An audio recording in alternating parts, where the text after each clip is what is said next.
நண்பர்களே, எந்த கட்சின்னு தெரியலங்க. எனக்கு ஒரு போன் கால் வந்துச்சுங்க. அட்டன் பண்ணி அலோன்னு சொன்னேன். ஐயா, எங்க கட்சியில சேர்ந்துக்கிறீங்களா, உங்களுக்கு உறுப்பினர் அட்டை போடலாமா அப்படின்னு கேட்டாங்க. அதுக்கு நான் சொன்னேன், உறுப்பினர் அட்டை போட்டா என்ன யூஸ்ன்னு கேட்டேன். அதுக்கு அவங்க சொன்னாங்க, உறுப்பினர் அட்டை கையில இருந்தா எலெக்ஷன் டைம்ல பணம் கொடுத்தா வாங்கிக்கலாம், அட்டை இருந்தா தான் கொடுப்பாங்க, இல்லைன்னா கொடுக்க மாட்டாங்க அப்படின்னாங்க. அப்படி உறுப்பினர் அட்டை போட்டு தான் உங்ககிட்ட காசு வாங்கணும்னா அந்த காசும் எனக்கு வேணாம், அந்த உறுப்பினர் அட்டை எனக்கு வேணாம்னு சொன்னேன்.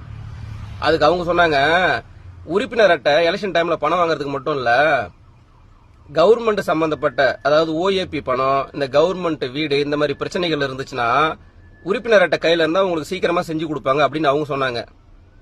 இல்ல, நான் தெரியாம கேக்குறேன், உறுப்பினர் அட்டை வச்சிருக்கவங்களுக்கு தான் நீங்க செஞ்சு கொடுப்பீங்கன்னா உங்களை நம்பி ஓட்டு போட்ட மத்த மக்களுடைய நிலைமை?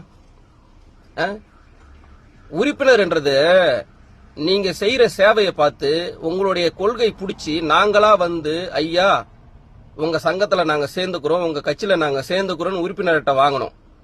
நீங்க ஒவ்வொரு ஆளா போன் பண்ணி எங்க கட்சியில சேர்ந்துக்குங்க, ஓட்டுக்கு பணம் கொடுக்கறோம், உறுப்பினர் அட்டை கொடுக்கறோம் கேட்க கூடாது. அது ரொம்ப ரொம்ப தப்பு.